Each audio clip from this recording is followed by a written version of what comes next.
Well, welcome to the Digging Deeper podcast. It's a podcast of Perimeter Church, and I'm thrilled to be your host, Jeff Norris, pastor of Perimeter Church, and joined with Laura today. Laura Story Elvington is my co-host. We're thrilled to have a very special guest with us, Dr. Bryan Chapell. I bet you say that about all your guests. Well, you know, maybe, but very special. Very special. Oh, yes. We are thrilled to have you with us. And we're in this series that we're calling Faith and we've been walking through with other guests just different topics of faith and culture and faith and technology and so on and so forth. And Bryan, we have you here today to talk with us about faith and pastoral ministry. Now, you may hear that and go, okay, well, this one's not for me. I'm not in pastoral ministry. And I want you to hold on. I want you to stick with us because I think you're going to learn a couple of things. One, that there's going to be some things that are shared in this episode that you'll go, man, I didn't realize pastors think about that or deal with that or process that. And that'll help me to perhaps even encourage my pastor. Mm-hmm. But Laura, you said something to me before the show that I think is good too for listeners to think about, is about how they might be in pastoral ministry more than they realize, right? Well, I think any ministry is going to have some sort of pastoral aspect to it. It's even just raising children, you know, being the chief shepherds of our kids. I think there's going to be a ton that we can learn today. Yeah. Just really anyone. Yeah, and I think what we talk through today will prove to be, to your point, more applicable than one might think when they hear faith and pastoral ministry. Mm-hmm. So, Bryan, tell us about you real quick. You pastored a church for many years, yes, not just one. Yes, right? We'll get to what you're doing now, but tell us a little bit about kind of your pastoral track over the years. Well, my dad was a pastor. He was in a church that did not ordain pastors, so the elders were the preachers. Mm. And so he was a lay Baptist minister on a circuit of 3 churches in 3 different states. Wow. Okay. And so we went to one church every week, but my dad would take one of the 6 kids and take to on the circuit. And so, you know, we would alternate, and then we would go listen to my dad. And those were little country, primitive Baptist churches, and usually just one room. And, you know, a crowd might be 25 or 30 people. Always the King James Bible version? Oh, definitely, always the King James, and Schofield reference, and you know. So yes, it was, but that was good. It was good to.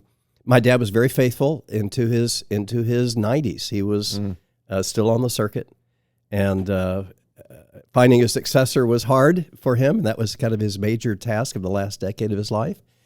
And when I started preaching, I was in seminary, and like a lot of us, you know, you learn by doing. Yeah. So there's a little country church outside of St. Louis that asked me to come and preach on Sundays, and I still want to go back and apologize to those people. You know, I'm so sorry for what happened in those days. But the good thing was I met my wife was the piano, my to-be wife. Right. Was the piano player. So we had many worship planning meetings and met. And you did. Yes. Yeah. And so, y'all met in that small church. We met in that small church. How about that? So I would go over on Sundays and preach, and then stay with her family for lunch, and then That's things awesome. Developed. Your wife is Kathy. That's Kathy. Yeah. And finished seminary, and you've heard a little of my story, I think, before. Thing that was sweet but not necessarily good for my soul was right after seminary, I was asked to pastor what was the oldest and the largest church in our presbytery in our region. Mm. And how do I say this? I mean, I thought I was big stuff. I mean, look at me, young guy, big church, historic church, right out of the box, you know, kind of like. Yeah. But I really did not know what I was doing. And it wasn't just that I was kind of out of my depth. My understanding of preaching was just tell people how to straighten up, fly right, and do better. And if they don't, come back next week and tell them again, and really grind it into them. Try-harderism. Try-harderism, do better. You know, I did a lot of stop it. You know, all the bad stuff you're doing, just stop. Yep. And you know my story. I said stop it so often I couldn't stand me anymore. Mm. And I said to Kathy at some point, I didn't go to seminary to learn to hurt people. Wow. But I stand in the pulpit every Sunday and I hurt people. Wow. And I can't do this anymore. And so we actually prepared to leave ministry, and didn't know what I was going to do. We called our parents and said, I don't know but I can't do this anymore. How old were you at that point? I was probably about 28. And what the Lord did was he brought into my life the writings of a wonderful man named Sidney Greidanus. And he was actually, in the first book I read of his, he was dealing with a debate in a historic church, which was, how do you preach the heroes of the Bible? Just be like David. Just straighten up, fly right. You got Goliath in your life. If you have enough faith, you can beat them up. Yeah. You should be like David, except for that chapter about Bathsheba. Yeah, right. And how he murdered her husband to have her. And then he raised bad kids. Yeah. And then walked away from the Lord toward the end of his life. Right. And what Sidney Greidanus did was he kind of went to all the heroes of the Bible and he demythologized them. He just told the straight Bible story without the Sunday school purification. Yeah. And the message was, everybody in the Bible's a mess, except for one. Yeah. And everybody else needs him. Yeah. And as obvious as that may be to me now, it revolutionized my preaching to say, if there are messed up people that God can help, then maybe that will help people in the church who have messed up. But nobody needed that message more than the pastor who wasn't out of his 20s and believed he'd been given this, this historic large church and had messed up and was ready to leave ministry, and to believe that God has a hope for messed up people, that it's not over. He can redeem and restore and reuse. It not only changed me, it became what I wanted to say to people the rest of my life. That's good. And it's just the gospel. But I was preaching the gospel of do better rather than the gospel of depend on Christ, who will help you do as you will ultimately love doing. He'll change your want to more than you become something that he'll love. No, because he loves you, become what you will love to be. And that became ministry and seminary later when I taught there, and then back into the pastor years later. I want to pick up there, but I want to pause because I promised the listener there's going to be something that's way more than just insight on pastoral ministry, because you're already hearing. There are people listening right now that are going, "Oh my goodness, that's me. That's how I've approached Christianity." Yeah. To try harder, to be better, and I'm dying. I'm struggling. I don't know that I've ever experienced the joy of knowing Jesus and experiencing his grace. So, I'm even just thinking about that right now, of how that's probably hitting someone really, really well right now. Well, right? I remember, so I attended the seminary where you were the president for many years, and that was the biggest paradigm shift for me in how I read the scriptures and like you said, how I taught the scriptures, and wanting to go back to all those other groups prior to that and apologize. But it really does. It takes the weight off of us, both as believers, but I'd say as ministers, in which everyone's called to some sort of ministry. And so often you feel disqualified for ministry because you're thinking, oh, I'm not being better. I'm not doing better. Yep. And so hearing you even tell this story now, I'm so grateful that God brought you through that hard chapter. But it doesn't surprise me at all that he put you as the president of a seminary that was training pastors and teaching them that good theology, as well as your current post now. Tell us a little bit about that. Yeah, and so pick up where you left off. Like what you, in terms of the church that you thought you were a big shot at, and then God really brought the gospel in a fresh way into your own life. Right. And then where did you go from there? Was it straight to the seminary from there, or what? I went to, they asked me to teach preaching, which I did for 2 years and then resigned. And you may not know that story. But, no, I don't. I was with the president. We were actually doing some church planting evaluation sorts of things with the man who was then president. And I said, it's been great for you to have me here teaching preaching, but I'm a pastor and this is not me. And so he said, well, listen, before you leave, would you consider being dean of faculty? And we'll form a faculty who teaches what you want to teach. Well, that only took about 30 years then. And I became the president. I mean, but that was rather than go back into the pastorate, which is what I wanted to do. Right. It became what Laura was saying. It became, how do we train pastors with, how do I say, avoid the bear trap I fell into of your goal is to teach people to do what they don't want to do. That's your goal in life, to make them do what they don't want to. Well, I just don't believe that's the pastoral goal anymore. The pastoral goal is to help people grow in love for Christ. So what he requires is actually what they want to do. Yeah. That their joy becomes fulfilling the desires of the one they love the most. And the reason they love him the most is because he first loved them. And it's that gospel formula that sounds too simple to be powerful. And yet it is the power of what changes people's hearts. And so what Laura said, I just wanted to, I never felt I was really a good president or dean or whatever. I really just wanted to train pastors to be part of a gospel movement. And people sometimes misunderstand that. They think, oh, you're not being true to Scripture, or you're just emphasizing grace too much, and therefore people will become antinomian. They won't do what the Bible requires. Actually, if they love Jesus, what did Jesus say? If you love me, you'll keep my commands, right? Yeah. But it's not rules that change, it's motivation that change. So I did that for about 30 years and thought, okay, enough. I want to go back into the pastorate. This is at Covenant Seminary. That was at Covenant Seminary. In St. Louis, yeah. So I went back into the pastorate and was at another kind of historic, large church, but very different attitude in me. Curiously, and Jeff, I'll just say, it was one of the most beautiful experiences of our lives in ministry, in part because the church had been crushed by the same attitude that I had as a younger pastor. So this was a very large church in a mid-sized city.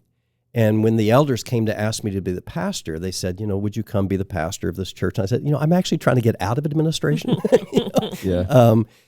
And they said, no, we can do that. Look at us. About 8 pastors came out of this large session. So about 8 elders came.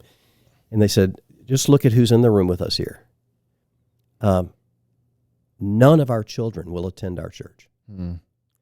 We know that we have ministered in pride, but we don't know what else to do. I mean, so, here you got this multi-thousand member church in a small town, and they said, our message is, if your kids are doing well and you have a good job and you look great, you are welcome at our church. And for that reason, our children don't want to come because they can't live up to the expectations we put on them. Will you please come teach us the gospel? And you've heard my story, Jeff. I mean, the elders were so desirous of the church becoming gospel-oriented, not just performance-oriented, not just appearance-oriented.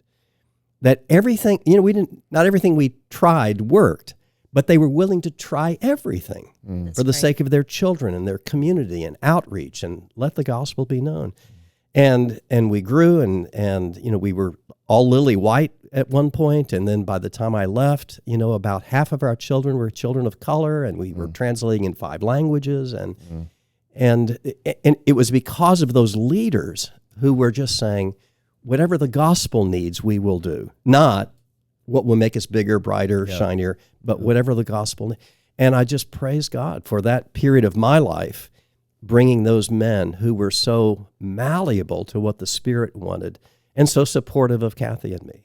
So that was a beautiful experience, which is why we have rocks in our head to do what I'm doing now. Yeah. Well, and we'll get to that. But what I love about what you just shared is that those men, those elders, they had reached the end of performance Christianity and spirituality, and they had said, okay, it's produced fruit in the sense of there's a lot of people here, but we're not at the heart level where we need to be. We need the gospel. We need Jesus. We need to be captivated with his beauty. We need to, these, and God writes the best stories of what he had led you through in your life to bring you to a point where you could be the pastor of that church, having walked through that same experience to lead them into a rich experience of the gospel of grace.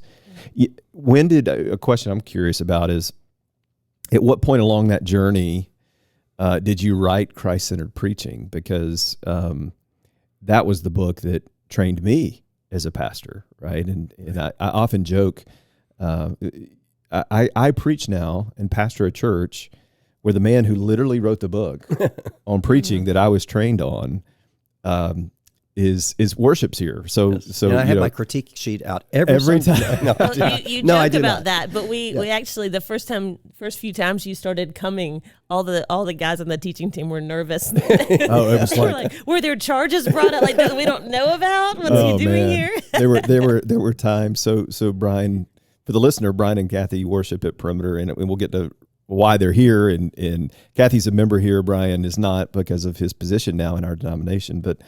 And we'll talk about that again in just a second. But oh man, there were times you don't know that the reverse is true. Okay, so you let me preach here every now and then, and of course, what I'm aware of is all my former students have their critique sheets out. And is he doing what he told us? Is he being consistent? Is he still doing? So I know they're doing the same thing. Oh, there were times, and you won't like hearing this because you'll be like, because I know your heart, and you never want it to be this way. But early on, when you guys first started attending here, there were times where I'd be preaching. And as I'm preaching and kind of making, connection with the congregation, and you see faces and whatnot, I'd be in the middle of saying something. I'd see Bryan. It'd be like with a frown on my face. No. But I mean, my goodness, there would be this moment of, and hopefully I hit it well outwardly, but inwardly I'm like, oh, there's Bryan Chapell. That's really funny. But yeah, so you're here now, right? You're just down the road. You're at the PCA headquarters, which is in Lawrenceville, Georgia, which is 20 minutes up the road from where Perimeter sits. And what do you do? Tell us about what you're still a pastor at heart. You're always a pastor. Yeah, and for our non-PCA people, explain that a little bit as well. Yeah, absolutely. I think from the business world, you would say it's the CAO, so the Chief Administrative Officer of the PCA. And we would never use that language, right? We say stated clerk, so that whoever has the position is humble. Right. But the idea, we have 10 committees and agencies, publishing houses, schools, mission agencies, church planning agencies, and so we have 10 of those. So the stated clerk, the chief administrative officer, is to try to keep them communicating and coordinated. And then we have whatever it is, 2,000 churches out there and 88 regional bodies. And so it's trying to keep people communicating, coordinating, thinking well of one another.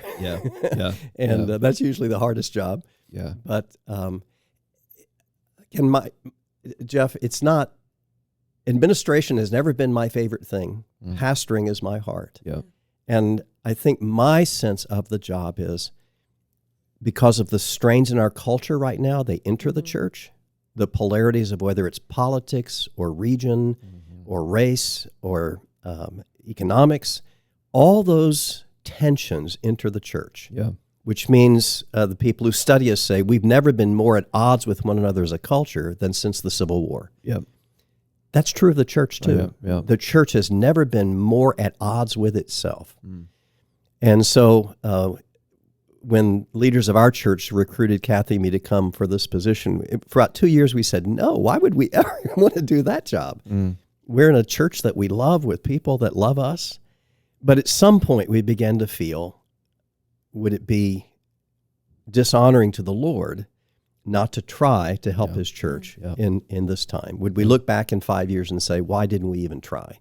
Now, only the Holy Spirit can do what needs to be done. But if we can help in that, we felt obligated to. So there are administrative things to do, but a lot of my job is getting angry people in the same room and saying, please talk to one another, please, and listen. But maybe what you've said and thought about one another isn't fully the story. Well, which is so pivotal and critical right now in the life of our denomination, but just the church in general. And God's put you in this spot for such a time as this. I really believe that. And you are pastoring even in that administrative position, and you're giving oversight to the whole denomination, and you're doing, in my opinion, you're doing a wonderful job. We're big fans. We're big fans. Thank you. Can I take you on the road with me? No. Yeah, I'll be your hype man. Everywhere you go, I'll hype you. Can I ask this? Because you are at such a high level seat, what is it that you see now? Like, what are pastors facing? What are the biggest positive or negative trends you see in pastoral ministry? And before you answer that, let me just give a little anecdotal this morning, I don't get on Twitter often for a reason, right? Because I usually end up curled up in a ball, whatever. But it's too much information, Jeff. Yeah, just a little insight in my life. But it was interesting this morning. I just opened it up very briefly. A friend had actually sent me a tweet. He said, "Hey, what are your thoughts on this?" So it goes to my homepage, and I noticed that in my feed, next to each other, there's one where is leaning to the side of where there's just complete bashing going on of this individual in something that they said that is being perceived within a very theologically conservative context, but is being perceived as a line of thought or jargon, whatever you want to call it, towards a progressive agenda. The very next tweet was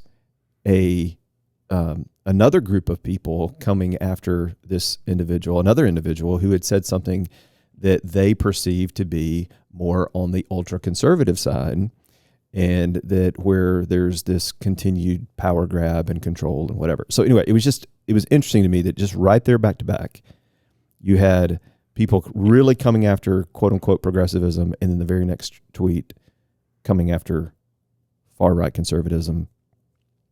And I just kind of walked away going, man, this is just so discouraging. How do we even begin? Yeah. Welcome to my life. Welcome to your life. Yes. And we see it in our churches all the time. Yeah. And how do we even begin to, like you said, how do you get people in the room, get them off Twitter, to have conversations? So anyway, I feel like Laura and I ask you two different questions. But we both have so many questions for you. Yeah. So however you feel led to answer any of that. I don't think we'll get them off Twitter or out of Facebook or whatever is the social media of the moment. I do think there is the opportunity to address their hearts and to say, do you really think that person of whom you spoke or to whom you spoke that way is not a believer? Because if they are a believer, then you believe that Christ indwells them, that they are as precious to God as Jesus is, that Jesus, in fact, gave his blood to purchase their redemption. Right. If they are that precious to God, is it right for you to address them that way or speak about them that way? I would love to keep going after their conscience, and because typically it is a biblical conviction that's driving the rhetoric, but it's not the heart. Yeah. It is a theological concept. So we are kind of brains on a stick battling one another, right? And forgetting there's a heart and there's a person for whom Christ died that's behind that.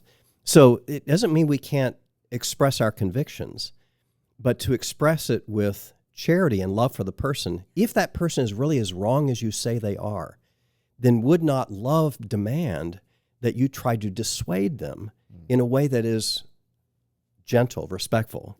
Always be ready to give reason for the hope that's in you, but do so with gentleness and respect, said Peter. And Peter, of course, would fly off the handle as much as anybody. He struggled greatly with that. But at the same time, he's saying, I know the way I should be talking to and about people. And Jeff, again, I forget if I've repeated this, but I've been in national office long enough, and you can decide on if you want to cut this out of your podcast enough. I mean, the most criticized person in the PCA is Tim Keller. Yeah. Second is me. Yeah. So, but it's always been that way. I've all my life of adulthood, there are people who don't know me, but are sure that, I have horns and a tail. and don't mind expressing that. So I can remember at one point years ago as social media was just kind of growing up and my kids were reading stuff about their dad. And my sons, of course, want to go punch somebody out. Yeah. My daughters just want to go to their room and cry. Mm-hmm. And so I wrote a letter to my kids, and I had to say to them, when you read people saying those things, that is not the church. I want you to love the church, and people in the church love one another, and they speak as though Jesus indwells the other person. And what you're reading is a betrayal. It is not the church. I don't want you to hate the church because of what you see church people writing. Yeah. Now, about 6 months ago, I did not know it happened. My wife saved that letter, and about 6 months ago, she brought it to the breakfast table and said, "You might want to read this again." You wrote this. You wrote this. Yes. Yeah. Now, my kids now love the church because they don't believe that's the church. Yeah. I so much want some young pastors to know that's not the church. So that's not the way Christ. He can address his enemies that way. If you actually believe that they are children of Satan, by all means, weigh into them. But if you actually believe that that person is going to be your brother eternally in heaven, then calibrate how you say things. And what I know, because I've been at this long enough, and it's usually young pastors. It's not usually the older guys. I mean, the older guys may be more set in their ways, but they're not as active on social media.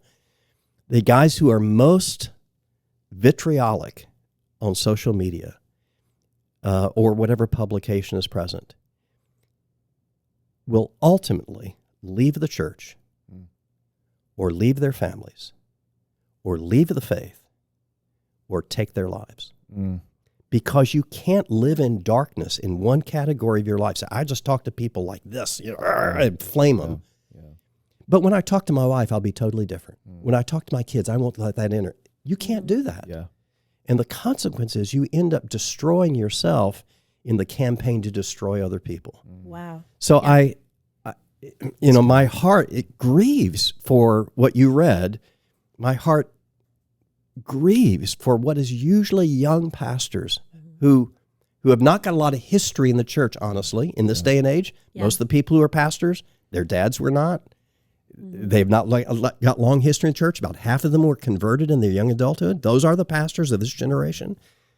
And they actually don't know how to talk in the church. So they bring their secular rhetoric into the power politics of the church and actually think they're doing a good thing when they are speaking of and about people the way you just described. They see themselves, many see themselves as gatekeepers of what's good and true, but they're actually destroying people in the process, right? They're hurting people in the process, and ultimately themselves. And right? themselves. Bitterness, to your point, bitterness is the acid that destroys its own container. Yeah.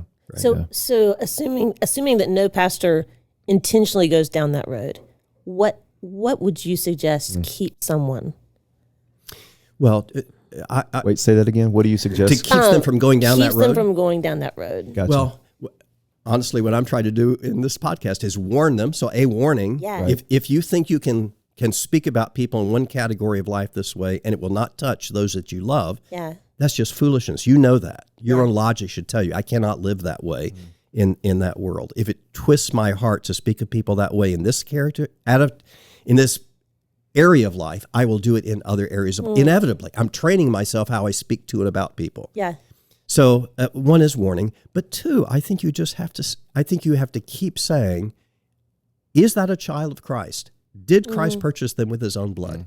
Does God treasure them? Yeah. Then may you speak about them that way. Now, you can certainly sharply try to correct them, but to be disrespectful, uncharitable, unloving, try actually to damage them in the way, there is no biblical justification for that.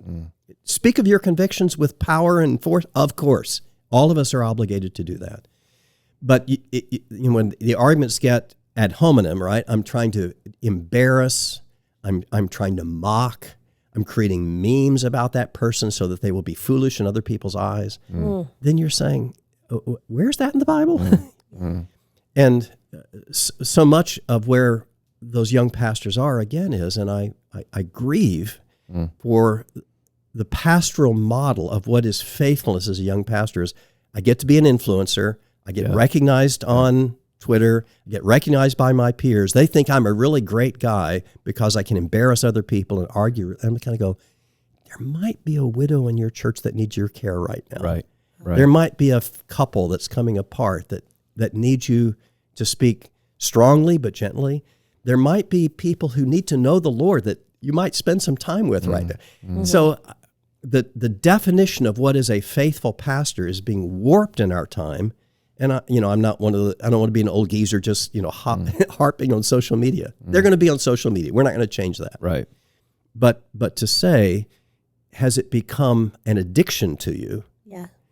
Of how much time you spend and what you feel you need to say there in order to gain respect from other people. Yeah. Because deep down, those who are flaming others the most are insecure, right? Because what I'm trying to get is your respect. I'm trying to get you to regard me highly because of how well I destroy other people. Yep. Yeah. And to say, actually, that's not where your identity should come from. Yeah. Gosh, that's, as I don't know if I qualify as young anymore. 43. I was on You're young. Well, I was on a college campus. I did campus ministry for 13 years before coming here to Perimeter, and I got to go and spend the day a few days ago before we're recording this at Georgia Tech, and with some campus ministers down there on their campus, and it was awesome. It was kind of just all the old memories coming back of what I used to do, and one of the guys told me, he said, "Yeah, you're an old pastor now," and it's like, "Yeah, thanks for that. That's encouraging." But be suspicious. Maybe over 30. Remember that? That's right. Yeah, exactly. But I guess in my mind, the point I'm making is I still feel like an old pastor. I mean, an old pastor, a young pastor, not an old pastor. I've only been senior pastor for 3.5 years, and stepped into this role just a few months before the craziness of 2020. And so I feel like, it was like, in some ways, man, just jump into the deep end and it's going to be chaos from the beginning. And I've seen the Lord be so faithful through it, but I see at least in my perception, a young pastor, I feel deeply a lot of what you're saying. And I want to say, even to those who are listening that are part of Perimeter Church, I mean, I love this church. And by and large, the people here have been amazing. It's the vocal minority by far that seeks to tear down and destroy and whatnot. But I feel what you're saying. And I know there's a lot of other, not just pastors, but people out there that feel it. I know Laura feels it. I mean, Laura's in a prominent position herself with her music career. And so she gets, I would assume, unneeded criticism every now and then. But not music. There's nothing controversial about music. But it's not like what you guys face. It really is. It's different. But one thing I can say about you, Jeff, and how you have sought to handle that. First of all, the awareness of the fact that you're a young pastor and you have a lot to learn. I've never seen you taking on Perimeter Church as like that stepping stone, it's a bigger ministry, bigger platform. It's always been a humbling thing for you. But the thing that I've respected the most has probably been your awareness that you need older pastors speaking into your life. And that's both the way that you have always deferred to Randy Pope, as the founding pastor in so many areas, as well as seeking out guys like Dr. Chapell, guys like Crawford Loritz. And Crawford Long, whoever he is. He's like the name of a hospital. Crawford Long, hospital. Whoever you are, I'd love your input. It'd be great. Yeah. But I've appreciated that. And so what I want to ask you, Dr. Chapell, are there, what is the support system for the young pastor? And whether that's things within the denomination, things within, even what you're doing with your personal ministry. How are you seeking to grow these men up in the way that we're saying that God's called them to, rather than kind of how culture says this is what it means to be an influencer pastor? Yes. And how do they not burn out? That's great. How are you coming alongside younger pastors, and not maybe just you personally, but just even in what you're doing with your ministry that I'm going to tell everybody about in just a moment? But my fear, certainly, not only for myself, but for young pastors, to Laura's point, is that eventually, everybody has their limit, right? Yeah. And eventually you just say, okay, I'm done. I'm not doing this anymore. And, whether it be burnout or just fatigue of dealing with the craziness of the culture that we're dealing with, So anyway, what are your thoughts? Well, I'll try to pull a lot together in a hurry. Sorry, it's too many facts I could throw at you. So only do this best way I can. Through the 90s, when I was still in seminary training, what we recognized was 1/3 of everybody trained for pastoral ministry would leave the ministry within the first 5 years. So spend all that time, energy, effort, and leave the ministry within the first. So all kinds of study. Why are all these guys leaving the ministry in the first? What's going on? So a couple of things. One is the changing nature of culture, that the expectations for pastors have changed hugely. Now, we're in a Presbyterian church here. Used to be, if you're in a Presbyterian church, your parents, so, everybody had been a Presbyterian. Right now, how many people at Perimeter were raised in a Bible-believing Presbyterian church? I will tell you, Very few. Very few. Yeah. Very few. That means they come from all different backgrounds, and they have all different expectations of what you're supposed to do. And most of them want not to repeat what they didn't like about their background, but for you to do what they did like out of their background. And they don't recognize, does that fit or not fit? And so the expectations are huge because they're looking at somebody on TV who sparkles and he does it great. They don't know all that's going on in his church, but it's a very polished image of what, if you were doing it right, you'd be doing it that way. Yeah. And at the same time, I want you to incorporate into your church the stuff that I liked from my background, even though it's not this church's background. Right.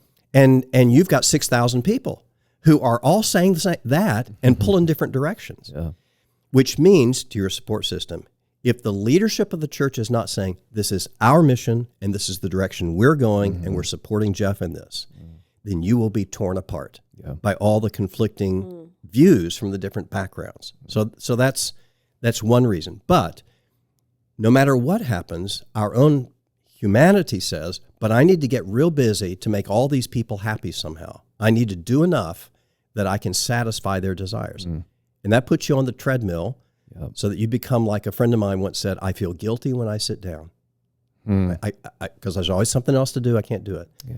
So what we concluded in the 90s was the things that are driving burnout, that was the language of the time, is two things. One, lack of family background in the church, both of the pastor and the people. There's too much different. And two, the other F, fatigue. Can't keep up. We got to the 2000s and we said, it's not quite fitting because pastors have adjusted to the influx of people, not from their background usually. We know we have to deal with that. Second, most pastors are pretty good hard workers. They kind of knew what they were getting in for. Their loyalty to Christ is high. Their willingness to work is usually pretty high. It's not just fatigue. What else? Then we saw it's anger. It's resentment. Wow. If you take anger and you put it with fatigue, it will absolutely sap your strength. And what COVID did was it put pastors in the position of nothing I do is going to make everybody happy. No matter which choice I make, nursery, not mercy, mass, not mass, separate services, same service. No matter what choice I make, I have people mad at me. And at some point in me, something says, how dare they do that to me? I'm trying so hard. Right. And if you can't forgive people, if you can't find a gospel way to deal with your resentment, then it will destroy you. Now, when you're not fatigued, it won't, because you got enough energy to kind of keep going. But if you take resentment and you mix it with fatigue, you cannot last. And so, to your point, what we have said is pastors need other pastors. You need some sort of core group of guys that are supportive of one another, going through life together, doing life together. You need leadership who understands what you're going through. You need people like me to come and talk to your session and say, this is a different era than Randy went through. It is not the same thing. He cannot pastor the same way. The church is not the same church, right? So understand, you need a support group within the church. You need fellow pastors in some sort of fellowship core that are saying, hey guys, how did you deal with this? What are you facing? Help me know how to deal with this particular thing. And you need family time. You need recoup time with what recharges your batteries. So that, the language of the moment is self-care, which sounds selfish, but it actually is saying, if you do feel guilty every time you sit down, if you can't play a game of golf, if there's no way that you will let yourself off the hook to recharge with the Lord's goodness, then you will die. And you can't keep going that way. So self-care is a good thing. Your family is not competition for the church. If you destroy your family, you have no ministry. So your family is actually part of your ministry, as much a priority as anything else. Others won't let you believe that at times, but you have to believe it. Yeah. That your family is not competition. It's part of your ministry. Yeah. And then to have leaders and fellow pastors who are willing to be supportive. What you're saying there applies across a lot of lines. Certainly not, first and foremost, yes, with pastors. But I'm just listening to you thinking certainly about my context, but I'm thinking about the mom listening or just the man or woman in the business sector where it's like, man, I have been living in a cycle of resentment and fatigue, and I'm dying, right? And so, how can we come alongside you? How can we help you as the church, right? And if you're not here at Perimeter, how can we help you find a local church that can be that community and that encouragement and that support system to where you are caring for yourself in a way that brings you out of that cycle that is so detrimental. Because it's certainly pastors who are feeling that and have taken a lot of the brunt of that these last few years. But there's a lot more, even just than outside of the pastoral Some of the realm. people and pastors who will listen to this, Jeff, and listen to you, are part of this denomination that we call the PCA. Attending your church is Ed Dunnington, who is head of what's called Geneva Benefits, which is our retirement and benefits. But the other thing they do is they study and help pastors with this very thing. Yes. Self-care, burnout. Yes. How do you deal with resentment? How do you find pastor cores? So for pastors and other church workers who may be listening to this, I just mentioned to you Geneva Benefits, which is the PCA's, and Ed Dunnington.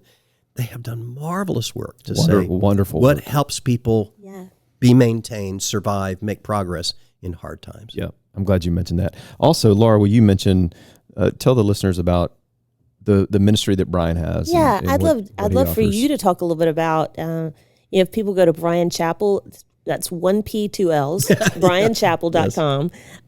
Tell us about Unlimited Grace, the book, the podcast, all of it. Oh, thank you. UnlimitedGrace.com is the place where there are lots of resources for pastors in training, but also just for people who want to know, how does the gospel affect every portion of Scripture, every aspect of life? It's not just for Sunday.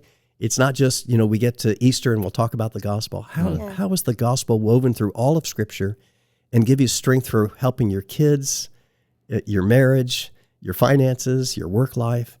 So we try to provide resources there. Some for pastors. There's a whole section for pastor training. We train people in about 90 nations right now in different but there's also just everyday folk wanting to know, how does the gospel change how I talk to my kids? How does the gospel change the way I try to heal some things with my spouse? How does the gospel change the way I think about my finances? So lots of resources.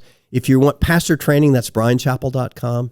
If you're just wanting, how do I say, the regular radio programming and the regular streaming, how do I just, my family, understand the gospel and grow in the grace of God? That's at unlimitedgrace.com. And Bryan's with a Y, not an I. Yes. Right. Even if That's you important. misspelled, Google will get you there. Google will get you there. Yeah. Okay, I have two last thoughts, and then I want you to close this out. Yeah. But my first thought is those people that vilify you, I want to go punch them. I'm going to go find them. I'm going to hunt them down and punch them. Because Laura, tell us how you really feel.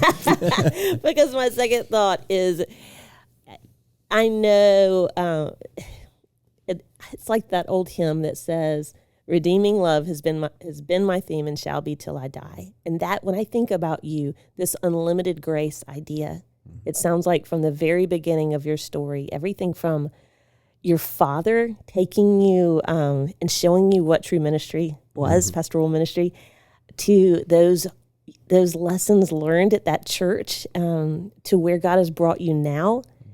I feel like we can't get through even just a few minutes talking to you without you saying that word grace. So I'm excited about the resource. I'm excited about what God's doing in and through you. And just thanks so much.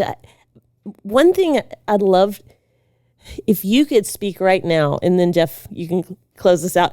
Speak right now to that pastor who is wondering, who's contemplating leaving the ministry, just wondering whether any of this is worth it? I want every pastor to know that what brought them into ministry is still valid. What brought you into ministry is your love for the Savior.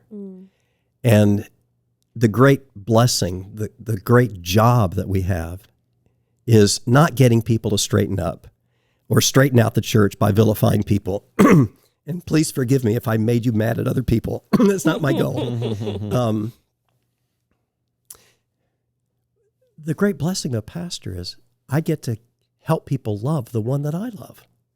I mean, if that's the way I perceive my job, my greatest, most important and favorite job is getting people to love Jesus more. And I get to do that every week and every day.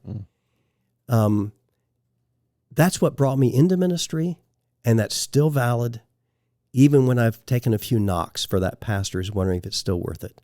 Just say, it is. Luther's theology of the cross was simply this: if you really are going to be a disciple of Jesus, then that means you have to die on the cross too for other people. And sometimes pastoring is that. It's not always pleasant. But the reason that we do take up our cross is because Jesus took up his cross. And we get the great job of helping people love the one that we love the most. Amen. Thank you, Bryan. Love having you. Thank you for sitting with us. Thank you for tuning in and listening with us. These links that we've mentioned, bryanchapell.com, unlimitedgrace.com, they'll be in the show notes, along with probably some other things in there that I'm not exactly sure, but stuff that will resource you and help you. But stick with us in this series. I hope you've been with us in this series. I hope you're going to remain with us as we continue to consider faith and we're thinking about it. The next one in the series is going to be faith and emotional health. And just even thinking about, what pastors are dealing with in terms of emotional health, but just all of us, especially in this season of time and culture that we're in. So tune into that one next. Thanks for joining us at Digging Deeper.